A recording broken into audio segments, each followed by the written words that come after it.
अस्सलाम वालेकुम। BSN 6th semester biostatistics में आज हमारा यूनिट है यूनिट नंबर 5 और हमारा टॉपिक है sampling distribution and central limit theorem. Mohammad Aurangzeb sir की ये स्लाइड्स हैं और KMU की, और आज हम इनको डिस्कस करेंगे जो कि हमारा है यूनिट नंबर 5। इससे पहले 4 यूनिट्स हम डिस्कस कर चुके हैं। अच्छा, सबसे पहला टॉपिक जो है that is population and sample. ठीक है, ज़्यादातर इस यूनिट में आपको कंसेप्ट समझना है, कंसेप्चुअल स्टडी होगी, कंसेप्ट समझना है आपको कि पॉपुलेशन क्या होती है। कि पॉपुलेशन एक बहुत बड़ा पैरामीटर है। ठीक है, बहुत सारे लोगों से पॉपुलेशन बनती है। जैसे कि आप कह सकते हैं कि population of Karachi, let's suppose Karachi में 2 करोड़ लोग रहते हैं तो कराची की पॉपुलेशन है। जिस तरह पॉपुलेशन ऑफ पाकिस्तान 22-23 करोड़ लोग, फ़र्ज़ कीजिए 25 करोड़ लोग पाकिस्तान में रहते हैं तो पॉपुलेशन ऑफ पाकिस्तान है। पॉपुलेशन ऑफ पेशावर, फ़र्ज़ कीजिए पेशावर में 1 करोड़ लोग रहते हैं तो ये पॉपुलेशन ऑफ पेशावर है। अब पॉपुलेशन से मुराद एक बहुत बड़ा पैरामीटर होता है। इतने बड़े पैरामीटर के अगर छोटे छोटे हिस्से बना दिए जाएं, जैसे पेशावर में आप बात करें हयाताबाद के लोग, तो हयाताबाद के लोग पेशावर का एक सैंपल बन जाएगा। फिर आप बात करें पेशावर में हश्त नगरी के लोग, उनका एक सैंपल बन जाएगा। फिर आप बात करें कि पेशावर में फ़र्ज़ कीजिए जो टाउन है, टाउन के लोग, उनका एक सैंपल बनेगा। ये टाउन के लोगों का अलग सैंपल है, हयाताबाद के लोग अलग सैंपल बन जाएगा, हश्त नगरी में जो लोग रहते हैं उनका एक अलग सैंपल बनेगा। तो क्या मुराद है, एक होता है पॉपुलेशन और एक होता है सैंपल। पॉपुलेशन एक बड़ा स्केल है, पैरामीटर है, उसमें से छोटे छोटे पार्ट्स उठा लेना, वो छोटे छोटे पार्ट्स क्या होंगे, सैंपल होगा। ठीक है, तो जो पॉपुलेशन की जो पैरामीटर है वो एक लार्ज स्केल है, बड़ा स्केल है, उसमें से छोटे छोटे लोग उठा लिए जाएं तो वो क्या हो जाएगा, सैंपल। फ़र्ज़ कीजिए मैं आपको सादा सी मिसाल देता हूँ। आपका नर्सिंग कॉलेज है, जैसे नॉर्थ वेस्ट का नर्सिंग कॉलेज, तो नॉर्थ वेस्ट के नर्सिंग कॉलेज या किसी भी नर्सिंग कॉलेज की जो आबादी है, जो उसके स्टूडेंट्स हैं, वो एक पॉपुलेशन है। उसमें बात करें तो फर्स्ट सेमेस्टर के स्टूडेंट्स एक सैंपल, सेकेंड सेमेस्टर के स्टूडेंट्स दूसरा सैंपल, छठे सेमेस्टर के स्टूडेंट्स तीसरा सैंपल। तो इस तरह एक पॉपुलेशन में छोटे छोटे सैंपल बनते हैं। यही हमारा टॉपिक है जिसको हमने समझना है। अब देखें, कोई भी पॉपुलेशन हो उसके छोटे छोटे पार्ट्स बन जाएं तो वो छोटे छोटे पार्ट्स कहलाते हैं सैंपल। और ये जो सैंपल होते हैं ना, ये दरअसल रिप्रेजेंटेटिव होते हैं पॉपुलेशन के। ठीक है, सैंपल एक पॉपुलेशन के रिप्रेजेंटेटिव्स हैं, उसकी नुमाइंदगी करते हैं। जैसे कि आपका घर है तो आप एक घर के एक फ़र्द हैं तो आप अपने घर को रिप्रेजेंट करते हैं। इस तरह से आप एक कॉलेज के स्टूडेंट्स हैं तो आप उस कॉलेज को रिप्रेजेंट करते हैं। इस तरह से सैंपल जो होता है वो अपने ही पॉपुलेशन की रिप्रेजेंटेटिव होती है। तो अब आते हैं मेजरमेंट्स के ऊपर। जिस तरह आपने पहले बात की है मीन की, मीडियन आपने पढ़ा है, आपने मॉड पढ़ा हुआ है, स्टैंडर्ड डेविएशन पढ़ा है, ये मुख्तलिफ मेजरमेंट्स हैं। ये मुख्तलिफ मेजरमेंट्स आज तक जो आपने पढ़ी हैं वो पॉपुलेशन के लिए थी। हम एक कंप्लीट पॉपुलेशन डिस्कस करते थे और उसका मीन, मीडियन और मॉड या स्टैंडर्ड डेविएशन पढ़ा करते थे। All of these parameters they are called as parameters. Population के लिए जो मेजरमेंट्स होती हैं वो पैरामीटर्स हैं। अब अगर मैं बात करूं पॉपुलेशन से क्या निकलते हैं, मुख्तलिफ तरह के सैंपल। तो जिस तरह से पॉपुलेशन का mean, median, mode, standard deviation होता है, सैंपल का भी मीन, मीडियन, मॉड और स्टैंडर्ड डेविएशन होता है और उसको हम कहते हैं statistic. Measurements for the population are called parameters, जबकि measurements for the sample they are called statistics. तो अब ज़रा अपने सब्जेक्ट का नाम देखिए, बायोस्टैटिस्टिक्स। स्टैटिस्टिक्स से मुराद है सैंपल की मेजरमेंट्स। तो पॉपुलेशन एक बहुत बड़ी पॉपुलेशन होती है, आप कंप्लीट पॉपुलेशन को स्टडी नहीं कर पाते, हर एक फ़र्द के पास एक्सेस नहीं होती, इतनी बड़ी स्टडी नहीं कर पाते। तो बड़े पॉपुलेशन का छोटा सा सैंपल लेते हैं और उस सैंपल को स्टडी करते हैं, तो वो सैंपल से क्या बनती है? स्टैटिस्टिक्स। तो जो जितनी भी आपकी बायो स्टैटिस्टिक्स है ना, वो दरअसल सैंपल्स की स्टडी होती है। तो इस बात को मजीद आगे हम पढ़ेंगे तो समझ आएगी आपको। एग्जाम्पल के तौर पे लीजिए, to estimate the average household income in Karachi. अब कराची की फर्ज कीजिए 2 करोड़ आबादी है, उसमें 2 करोड़ लोग रहते हैं, बहुत सारे घर होंगे, लाखों की तादाद में घर होंगे। उन घरों की एवरेज इनकम कितनी है, महीने की एवरेज इनकम कितनी है, अगर आपने ये स्टडी करना है तो जाहिर सी बात है 2 करोड़ लोगों को स्टडी करना तो पॉसिबल नहीं है। आप क्या करते हो? एक रैंडम सैंपल उठाते हो, ठीक है, या फर्ज कीजिए पॉपुलेशन ऑफ पेशावर है, आप घरों की एवरेज इनकम कैलकुलेट करते हो। इतनी ज़्यादा घर को तो आप स्टडी नहीं कर सकते, तो आप एक सैंपल बना लेते हो। कुछ घर हयाताबाद के उठाए, कुछ घर शाहीन टाउन से उठाए, कुछ घर आपने देखे हश्त नगरी के, कुछ घर आपने मेन अंदरून पेशावर सिटी के देखे। तो इस तरह एक सैंपल बना लिया और उन सैंपल को आपने स्टडी किया। तो इस तरह से आप सैंपल को स्टडी कर सकते हैं। पूरी पॉपुलेशन को स्टडी करना आसान बात नहीं होती, पॉसिबल नहीं होता। तो जो पॉपुलेशन की स्टडी है वो पैरामीटर कहलाती है, और सैंपल की जो स्टडी है वो स्टैटिस्टिक्स कहलाती है। अब दोनों का फ़र्क क्या है? मीन आपको पता है, पॉपुलेशन का म्यू आता है, स्टैंडर्ड डेविएशन पॉपुलेशन के लिए सिग्मा होता है, वेरिएंस सिग्मा स्क्वायर होता है। तो ये तो पैरामीटर्स है ना पॉपुलेशन के लिए। आज मैं आपको क्या कह रहा हूँ कि पॉपुलेशन को स्टडी करना हमेशा पॉसिबल नहीं होता है। आप स्टडी करते हैं सैंपल को। सैंपल का जो मीन होता है उसको x कहते हैं, यानी म्यू की जगह x इस्तेमाल करते हैं। सैंपल का जो स्टैंडर्ड डेविएशन है सिग्मा की जगह s इस्तेमाल होता है, और सैंपल का जो वेरिएंस है सिग्मा स्क्वायर की जगह s स्क्वायर इस्तेमाल होता है। हम इसको कहते हैं स्टैटिस्टिक्स। तो अब बात को ज़रा समझिएगा। जिस तरह पॉपुलेशन का म्यू है और स्टैंडर्ड डेविएशन है, तो अगर आपने पिछला लेक्चर पढ़ा है आपको पता है कि म्यू और स्टैंडर्ड डेविएशन से बनती है नॉर्मल डिस्ट्रीब्यूशन। तो जिस तरह एक पॉपुलेशन की नॉर्मल डिस्ट्रीब्यूशन होती है, अब मैं आपको क्या कह रहा हूँ कि सैंपल का भी स्टैटिस्टिक्स होता है। सैंपल के लिए भी आपके पास मीन होता है और स्टैंडर्ड डेविएशन होता है। तो ये जो सैंपल है, इस सैंपल की भी नॉर्मल डिस्ट्रीब्यूशन होती है।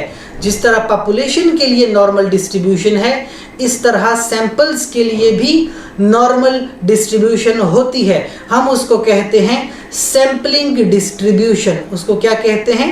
Sampling distribution. अब देखें, एक पॉपुलेशन में बहुत सारे सैंपल बनते हैं। पेशावर की पॉपुलेशन में हयाताबाद का सैंपल बनता है, टाउन का सैंपल बनता है, हश्त नगरी का सैंपल बनता है, आपका अंदरून पेशावर का सैंपल बनता है। एक पॉपुलेशन में बहुत सारे सैंपल बनते हैं। अब ये बहुत सारे जो सैंपल्स हैं, अब इन बहुत सारे सैंपल्स का जो स्टैटिस्टिक्स है, यानी हयाताबाद का मीन अलग होगा, शाहीन टाउन के जो मीन हैं वो अलग होंगे, हश्त नगरी की मीन और स्टैंडर्ड डेविएशन अलग है, इस तरह से अंदरून पेशावर की जो मीन आएगी वो अलग होगी। तो ये जो मीन्स हैं, हर सैंपल का मीन एक दूसरे से डिफरेंट है। दैट्स वाई हम क्या कहते हैं कि ये जो सैंपल की जो मीन होते हैं ना, सैंपल खुद एक रैंडम वेरिएबल है। रैंडम से मुराद रैंडम, कोई भी आपने रैंडमली उठाया वो चेंज होता है। हर जगह पे सैंपल का मीन एक दूसरे से मुख्तलिफ आ रहा है। तो हम कहते हैं ये जो सैंपल का मीन है ये रैंडमाइज होता है, वेरिएबल है, चेंज हो रहा है। जैसे जैसे आप सैंपल अलग अलग उठाते हो वैसे वैसे मीन डिफरेंट आ रहा है। ठीक है, इस बात को ज़रा समझिए।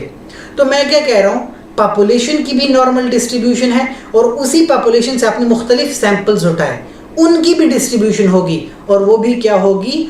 नॉर्मल डिस्ट्रीब्यूशन होगी। तो यहाँ तक इस चैप्टर में हम 2 चीज़ें डिस्कस कर रहे हैं, पॉपुलेशन के पैरामीटर्स और सैंपल के स्टैटिस्टिक्स। पॉपुलेशन का मीन और सैंपल का मीन, पॉपुलेशन की नॉर्मल डिस्ट्रीब्यूशन और सैंपल की sampling distribution which is also normal distribution. बात समझें। अब एक एग्जांपल आते हैं। एग्जांपल में फर्ज कीजिए आपके पास एक पॉपुलेशन है जिसकी वैल्यूज हैं 2, 3, 4, 5, 6। इसका मीन लेते हैं। Mu is equal to 2 + 3 + 4 + 5 + 6।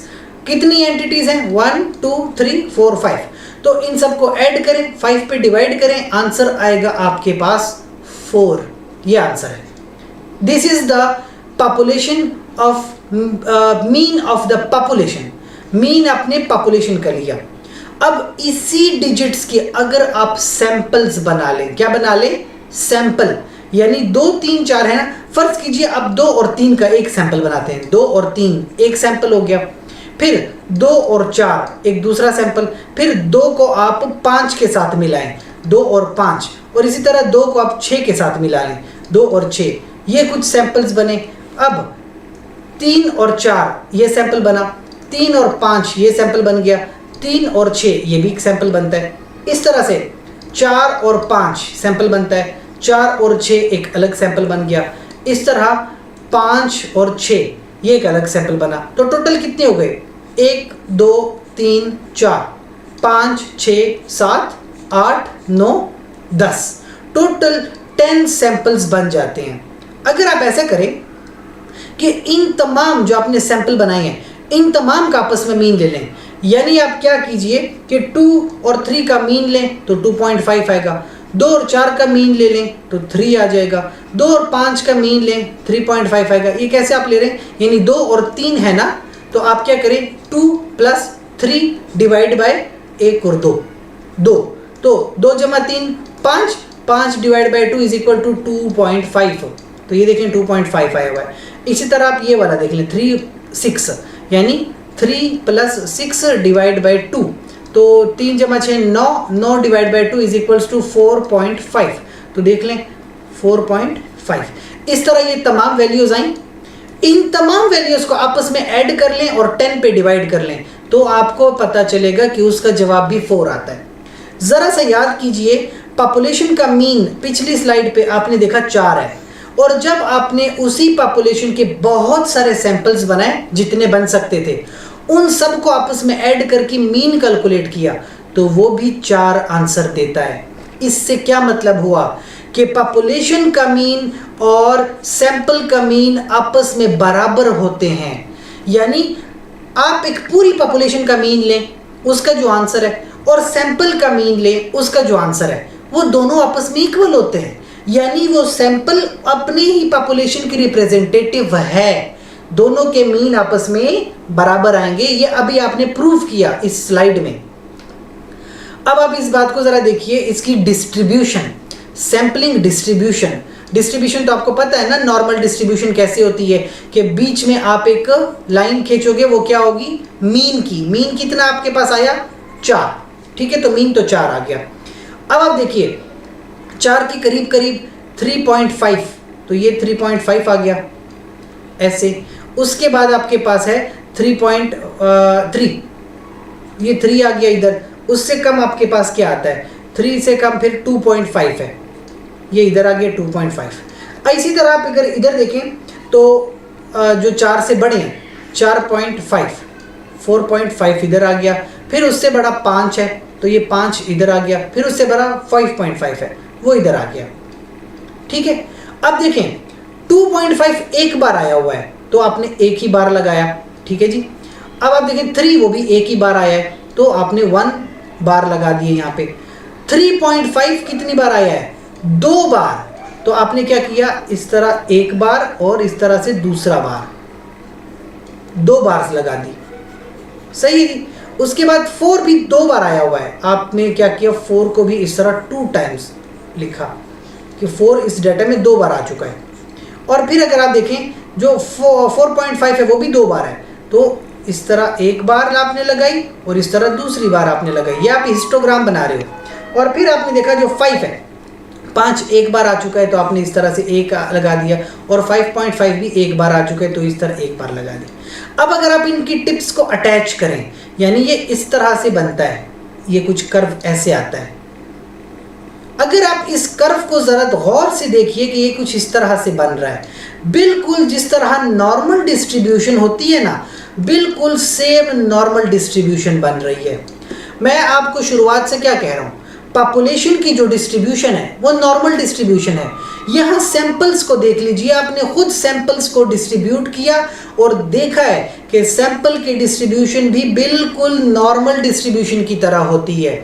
तो दो डिस्ट्रीब्यूशंस, आपने पहले दो मीन्स पढ़े, एक मीन पॉपुलेशन मीन और एक था सैंपल मीन, और आपने देखा है कि दोनों बराबर हैं।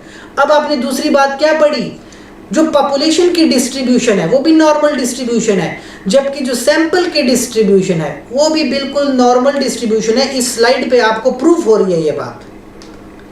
तो यहां तक आपने दो बातें समझी हैं। आप इसको अगर देखें, इस इंग्लिश को मैं पढ़ता हूं। Now through the above example we have learned that the sample mean x bar has a mathematical property as if you average all the possible sample means। अगर तमाम sample means को average ले लें, उन सब को ऐड करके आप चेक करें, तो you will obtain the population mean, यानी वो बिल्कुल किसके बराबर हो जाएंगे, population mean के बराबर हो जाएंगे। ये आपने पहला क्वेश्चन अभी जो प्रूफ किया है। दूसरी बात क्या कर रहा है, दूसरी बात वो कर रहा है स्टैंडर्ड डेविएशन की, जो कि होता है सिग्मा। अब जरा मेरी बात को गौर से समझिएगा, बहुत ज़रूरी बात बताऊंगा।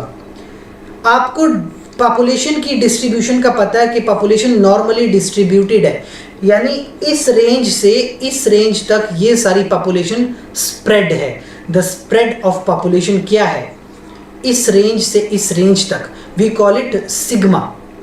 अब मैं बात कर रहा हूँ सैंपल की। सैंपल तो आपने ये एक सैंपल फर्ज कीजिए उठाया है, या आपने ये वाला एक सैंपल लिया है।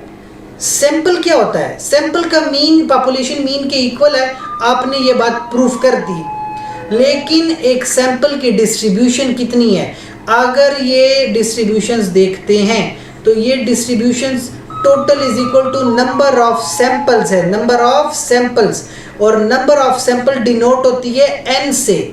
तो एक सैंपल की जो डिस्ट्रीब्यूशन है वो क्या करना पड़ेगा, इस सिग्मा को डिफरेंट सैंपल पे डिवाइड करना पड़ेगा, यानी सिग्मा को डिवाइड करना पड़ेगा n पे, और इसके साथ अंडर रूट भी लगता है। वो वेरिएंस का जैसे फार्मूला था जिसमें अंडर रूट लगता है। तो आप देखते हैं कि जो सैंपल का जो स्टैंडर्ड डेविएशन यानी सैंपल का जो स्प्रेड है वो छोटे छोटे n पर डिवाइडेड है। n के नंबर ऑफ सैंपल्स पे। तो sigma is for standard deviation of the population, जबकि sigma divide by n is the standard deviation of sample.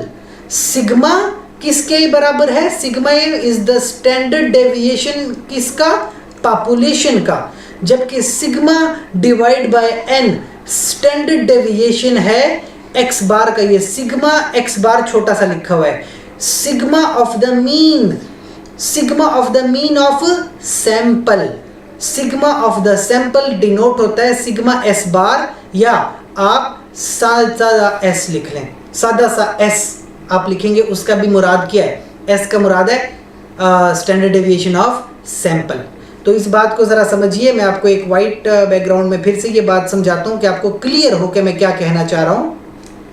कि आपके पास दो चीज़ें हैं, एक साइड पे मैं रख रहा हूँ पॉपुलेशन को, ठीक है, और एक साइड पे है उसी पॉपुलेशन के छोटे छोटे सैंपल। पॉपुलेशन का मीन होता है म्यू और सैंपल का मीन होता है x बार, और आपने खुद ये बात प्रूफ की कि म्यू और x बार आपस में इक्वल होते हैं। अब पॉपुलेशन का होता है standard deviation denoted by sigma, और वो इस तरह से है, ठीक है। ये this is the standard deviation of population. इस पॉपुलेशन के छोटे छोटे से सैंपल बनाए हैं, जैसे कि ये यहाँ से लेके यहाँ तक एक सैंपल, यहाँ से लेके यहाँ तक दूसरा सैंपल, फिर यहाँ से लेके यहाँ तक तीसरा सैंपल, और इस तरह से चौथा sample. n is for number of all the sample, यानी 1 2 3 4 सैंपल हैं तो n इज इक्वल टू 4। अगर मैं 5 सैंपल बनाता तो n is equal to 5। Standard deviation होते हैं स्प्रेड ऑफ द डेटा। तो जिस तरह से पॉपुलेशन स्प्रेड है, इस तरह ये छोटे छोटे सैंपल भी तो स्प्रेड है ना, तो उसका भी तो सिग्मा होगा ना, और वो है s। तो सिग्मा फॉर द सैंपल क्या है, वो आपको सिग्मा नंबर ऑफ ऑब्जर्वेशन या नंबर ऑफ सैंपल से डिवाइड करना होगा, यानी sigma divide by n under the root. तो सैंपल का जो सिग्मा है वो नंबर ऑफ सैंपल पर डिवाइडेड है, जबकि पॉपुलेशन का सिग्मा सिर्फ सिग्मा कैलकुलेट करते हैं। तो कभी भी क्वेश्चन आ जाए पूरी पॉपुलेशन का पूछा जाए तो सिर्फ सिग्मा इस्तेमाल करेंगे। अगर एक क्वेश्चन में एक पॉपुलेशन का सैंपल आ जाए तो सैंपल के लिए सिग्मा डिवाइड बाय एन इस्तेमाल करेंगे। ये छोटी सी बात आपको समझाना चाह रहा हूं मैं। अब एक मजीद एक इसमें एडिशन कर रहा है वो जो क्वांटिटी सिग्मा है, sigma is refer to a standard deviation of the population, जबकि quantity sigma divide by N it is called as standard deviation of sample, and this standard deviation is also known as standard error. You can also call it standard error. तो चाहे standard error कहें या standard deviation of sample कहें, जो standard deviation लफ्ज़ है ना, standard deviation लफ्ज़ जो है वो रेफर करता है population के standard deviation को, जबकि standard error is used for the spread of sample spread। ठीक है, तो दो वर्ड्स हैं, पॉपुलेशन का spread it is called standard deviation, samples का spread it is called standard error. दो लफ्ज हैं, स्टैंडर्ड डेविएशन और स्टैंडर्ड एरर। क्या फर्क है दोनों में? स्टैंडर्ड डेविएशन से मुराद पॉपुलेशन का स्प्रेड, स्टैंडर्ड एरर से मुराद सैंपल का स्प्रेड। बस इस बात को याद रखिए। स्टैंडर्ड डेविएशन एक पैरामीटर है क्योंकि पॉपुलेशन की मेजरमेंट है, स्टैंडर्ड एरर एक स्टैटिस्टिक है क्योंकि ये एक सैंपल की मेजरमेंट है। तो मुख्तलिफ तरह के एमसीक्यू बन सकते हैं, एमसीक्यूज के हवाले से याद रखिए, स्टैंडर्ड एरर सैंपल के लिए है, स्टैंडर्ड डेविएशन पॉपुलेशन के लिए है। स्टैंडर्ड एरर स्टैटिस्टिक है, स्टैंडर्ड डेविएशन पैरामीटर है, इस बात को याद रखिए। अब एक चीज होती है जिसको कहते हैं central limit theorem. Central limit theorem का मकसद है वो आपका कंपैरिजन करेगा between the population and sample. देखिए, सेंट्रल लिमिट थ्योरम तीन बातें करता है जो आपको पता है। पहली बात, जो पॉपुलेशन का मीन है वो मीन सैंपल का इक्वल है। The mean of the sample, ये एक्स बार देख रहे हो, x bar for sample, mean of the sample is equal to the mean of population. आपने इस बात को प्रूव किया, अभी पिछली स्लाइडों में प्रूव किया है। दूसरी बात कहता है कि जो आपके पास सिग्मा पॉपुलेशन का है वो डायरेक्टली इक्वल नहीं होता सिग्मा ऑफ द सैंपल। क्या होता है? The standard deviation of the sample mean is smaller than the standard deviation of population. The standard deviation of sample, yes, standard error is smaller than the standard deviation. Equal कब होंगे? Sigma x बार equal तब होता है जब आप sigma को divide कर दें number of samples, number of n. तो सिग्मा एक्स बार से क्या मुराद है? सिग्मा एक्स बार से मुराद है स्टैंडर्ड एरर या standard deviation of sample. Equal कब होता है ये? जब आप सिग्मा को किस पे डिवाइड कर देंगे? Number of samples. अभी पिछली स्लाइड पे मैंने इस बात को प्रूफ करके दिया है। ये दूसरी बात। तीसरी बात वो भी आप प्रूफ कर चुके हैं कि जिस तरह पॉपुलेशन की डिस्ट्रीब्यूशन एक नॉर्मल डिस्ट्रीब्यूशन है, इसी तरह सैंपल की भी जो डिस्ट्रीब्यूशन है वो नॉर्मल डिस्ट्रीब्यूशन है। क्या कहता है? The sampling distribution of the sample means will be approximately normally distributed. क्या है? normally distributed है। Normality improves with larger n. जितना sample size बड़ा होगा उतना ज़्यादा normal distribution आएगी। तो इस बात को समझिए, इस बात पे गौर कीजिए, यही सेंट्रल लिमिट थ्योरम है। मैं आपको ये पूरा थ्योरम तीन छोटी छोटी बातों में क्लियर करके देता हूँ। Central limit theorem, CLT, central limit theorem. Number 1, पहली बात, the mean of the sample mu x bar, mean of the sample is equal to mean of the population, पहली बात। दूसरी बात, the standard error sigma x bar is equal to sigma divide by number of samples, यानी sigma divide by n. And तीसरी बात, sampling distribution is almost approximately equal to normal distribution। तो ये तीन बातें हैं that is called as central limit theorem। इसका मकसद क्या है, क्यों हम इस चीज़ को पढ़ रहे हैं?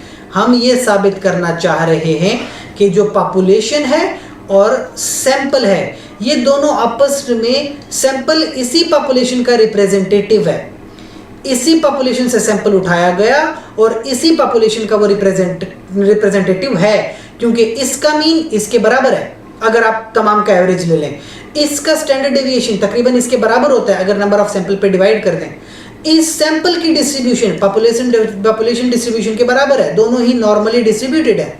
तो इस चैप्टर का नाम क्या था? Sampling distribution. आप सैंपल को समझ रहे हो, पहले पॉपुलेशन को समझा, पहले 4 चैप्टर्स में आपने पॉपुलेशन डिस्कस की है, आज के इस चैप्टर में हम सैंपल डिस्कस कर रहे हैं, उसी पॉपुलेशन से उठाए गए एक सैंपल को डिस्कस कर रहे हैं। अब ये देखिए, ये जो आपके पास लेफ्ट साइड है ये पॉपुलेशन है। जी टेबल आपको याद होगा, पीछे आपने प्रोबेबिलिटी का कंसेप्ट पढ़ा है, जी स्कोर पढ़ा है, यूनिट 4 तक प्रोबेबिलिटी को पढ़ा है। Z is equal to x minus mu divide by sigma, यानी any value minus mean divide by sigma, ये आप ऑलरेडी पढ़ चुके हैं। आज आप ये बात पढ़ोगे कि पॉपुलेशन के लिए तो ये था, सैंपल के लिए क्या होगा, तो जी एक्स बार माइनस म्यू, जिस तरह एक्स माइनस म्यू था उसी तरह x bar minus mu, divide by sigma था, डिवाइड बाय सिग्मा। छोटी सी एक बात एक्स्ट्रा है कि सिग्मा को किस पे डिवाइड करेंगे? नंबर ऑफ सैंपल्स पर। आप खुद जानते हैं कि ये सिग्मा और ये सिग्मा आपस में इक्वल कब होते हैं? सिग्मा को आपने किस पे डिवाइड करना है? नंबर ऑफ सैंपल पे, तब वो सिग्मा एक्स बार के इक्वल होगा। तो आपने सिर्फ सिग्मा को नंबर ऑफ सैंपल पे डिवाइड करना है, बाकी दोनों का फार्मूला 100% सेम है।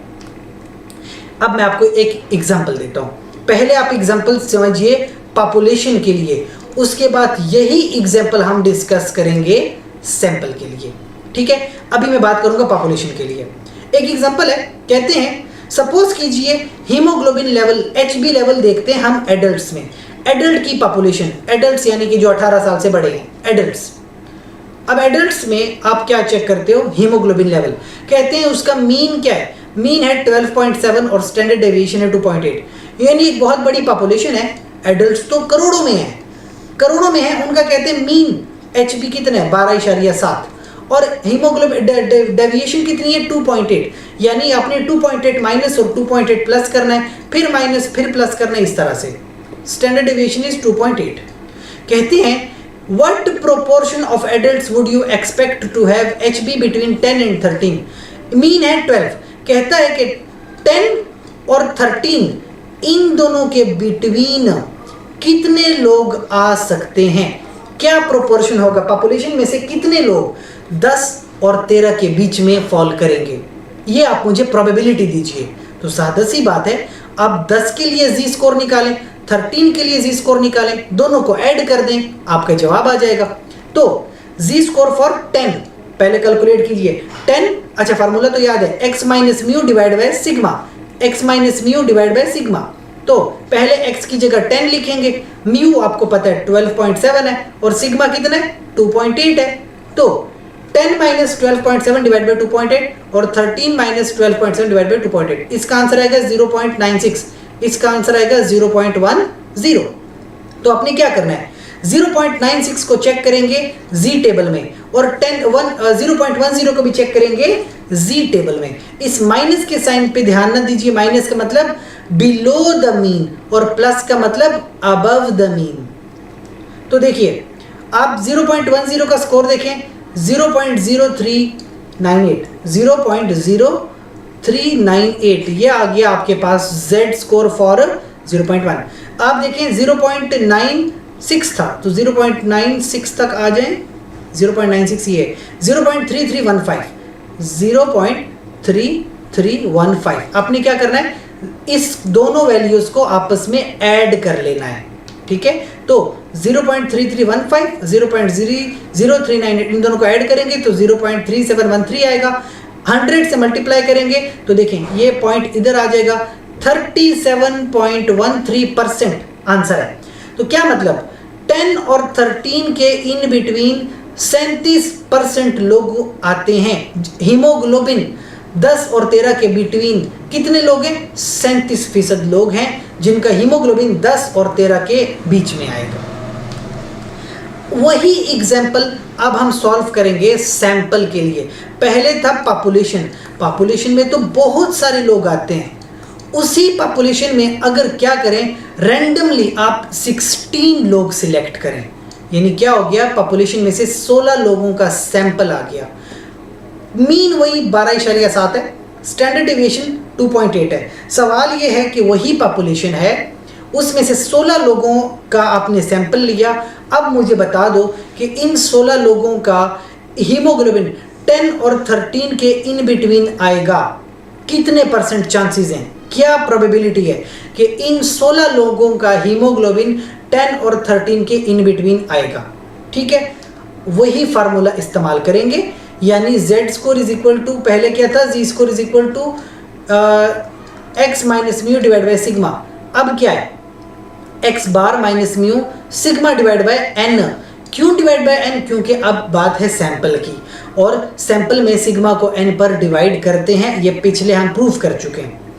z score is equal to, पहले 10 के लिए सॉल्व किया, फिर 13 के लिए, तो पहले क्या पुट करेंगे, x बार की जगह पुट करेंगे 10, उसको म्यू यानी 12.7 से माइनस करेंगे। सिग्मा कितना है, सिग्मा है 2.8, और अंडर रूट कितना है, 16 का अंडर रूट होता है 4। तो आपने ये क्वेश्चन कैसे सॉल्व करना है, जरा इधर गौर से देखिए। 10 माइनस 12.7 डिवाइड बाय आपके पास सिग्मा है 2.8 डिवाइड हुआ under root 16, under root 16 is equal to 4। तो आपने क्या करना है, 10 और 12.7 का आपस में माइनस करें तो ये आ जाएगा माइनस 2.7, इस तरह आएगा। इसको डिवाइड करेंगे 2.8 और अंडर रूट 4, 16 का अंडर रूट ले तो 4। अब यहाँ पे डिवाइड हो रहा है, ये ऊपर आके मल्टीप्लाई हो जाएगा। कैसे, माइनस 2.7 इंटू 4 डिवाइड बाई 2.8। अगर आप देख लें इसका आंसर निकालें कैलकुलेटर से, तो आंसर आपके पास कितना आएगा, माइनस 3.85। ये एक आंसर है। सिमिलरली ये इस 10 की जगह 13 आपने पुट करना है, तो आपके पास ये वाला आंसर आ जाएगा। तो क्या करना है, इसको भी आप चेक करेंगे जी टेबल में, इसको भी आप चेक करेंगे जी टेबल में। जी टेबल में आंसर आता है ऊपर वाले का 0.4999, नीचे इसका आंसर आता है 0.1664। इन दोनों को आपस में ऐड कर लें तो आपके पास आएगा 0.6663। इसको 100 से मल्टीप्लाई कीजिए तो आएगा 66.63%। तो क्या कहता है, 66.63% ऑफ इंडिविजुअल्स, ये जो 16 लोग थे, इन 16 लोगों का 66% चांस है कि 10 और 13 के बिटवीन इनका हीमोग्लोबिन आएगा। That is the answer for sample. तो दो चीजें हम पढ़ रहे हैं, नॉर्मल डिस्ट्रीब्यूशन और सैम्पलिंग डिस्ट्रीब्यूशन। क्या डिफरेंस है दोनों में? इस चैप्टर में हमने इन चीजों को क्यों पढ़ा? कहता है Why is the normal distribution so important? क्यों हम इस नॉर्मल डिस्ट्रीब्यूशन को इतना पढ़ रहे हैं? It is not because things in nature are always normally distributed. लाजमी नहीं है कि नेचर में हमेशा सारी चीजें नॉर्मली डिस्ट्रीब्यूटेड हों, लेकिन according to central limit theorem अगर देखा जाए तो जो सैम्पलिंग डिस्ट्रीब्यूशन है, यानी जो स्टैटिस्टिक्स है, वो हमेशा नॉर्मल डिस्ट्रीब्यूशन की तरह फॉलो करती है। जिस तरह नॉर्मल डिस्ट्रीब्यूशन होती है उस तरह सैम्पलिंग डिस्ट्रीब्यूशन होती है। सैम्पलिंग डिस्ट्रीब्यूशन क्या है? हम इस सैम्पलिंग डिस्ट्रीब्यूशन पे इतना क्यों फोकस कर रहे हैं? If a sampling distribution has a lot of variability, अगर सैंपल्स में बहुत सारी डिफरेंसेस हैं तो आप बहुत सारे सैंपल आपस में लें, उनका एवरेज लें, क्योंकि हर एक का तो डिफरेंट आंसर है, लेकिन तमाम का अगर आप एक एवरेज ले लें तो जो सैम्पलिंग डिस्ट्रीब्यूशन होगी, जो उसका सैंपल मीन आएगा, वो आपको एग्जैक्टली नॉर्मल डिस्ट्रीब्यूशन के इक्वल मिलेगा। अब ये मैंने कोई शायद मुश्किल बातें कर दी हैं, इनको मैं बड़े आसान अल्फाज में अगर आपको समझाऊं, एक कंसेप्ट दूं, तो आपको याद है नॉर्मल डिस्ट्रीब्यूशन का मतलब क्या था? पिछले चैप्टर में अगर नॉर्मल डिस्ट्रीब्यूशन आपने समझा है, मैं आपको नॉर्मल डिस्ट्रीब्यूशन की डेफिनेशन रिपीट कर दूं।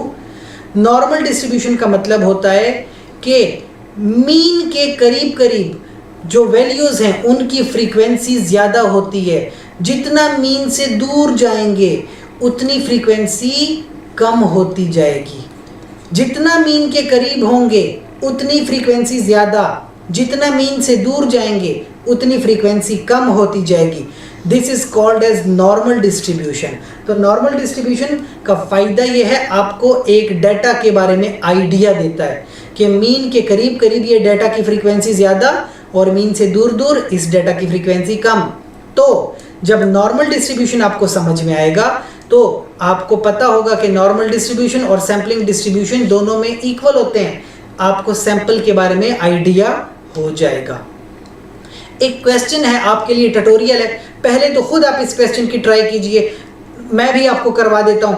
कहते हैं कि if the cholesterol level of main in the community is normally distributed with mean of 220। एक कम्युनिटी है, एक कम्युनिटी जिसमें बात की जा रही है कि जो उसका मीन है, मीन वो क्या है, 220 है, ठीक है। स्टैंडर्ड डेविएशन है 50 स्टैंडर्ड डेविएशन, यानी इधर और इधर, इधर 50 मनफी करेंगे तो 170 आएगा, इधर 50 ऐड करेंगे तो 270 आएगा। फिर इस तरह से आप स्टैंडर्ड डेविएशन देखते हैं। पूछा जाता है क्या प्रोबेबिलिटी है, कितने % चांस है कि 49 लोग अगर यहाँ से सिलेक्ट किए जाएं, 49 लोग, तो उन 49 लोगों का जो कोलेस्ट्रॉल लेवल है वो 200 और 240 के बीच में आएगा। यानी इधर आप फर्ज कीजिए 200 है, 200 और 240 इधर है, ठीक है। तो 200 और 240 के इन बिटवीन इन 49 लोगों का कोलेस्ट्रॉल लेवल आएगा, कितने % चांस है। तो आपको एक सैंपल दिया गया, पॉपुलेशन में से 49 लोगों का सैंपल दिया गया, आपने उसके लिए क्वेश्चन सॉल्व करना है। याद रखिए formula, z score is equal to x bar minus mu divided by sigma over n। Over n क्यों? क्योंकि 49 लोग दिए गए हैं। तो आपने ये क्वेश्चन सॉल्व करना है खुद से। मैं भी आपको इधर सॉल्व करके देता हूँ, पहले खुद ट्राई कीजिए, उसके बाद यहाँ देखिए। सो पहले हम इस तरह से ड्रॉ कर लेंगे डिस्ट्रीब्यूशन। तो नॉर्मल डिस्ट्रीब्यूशन मीन है जी 220।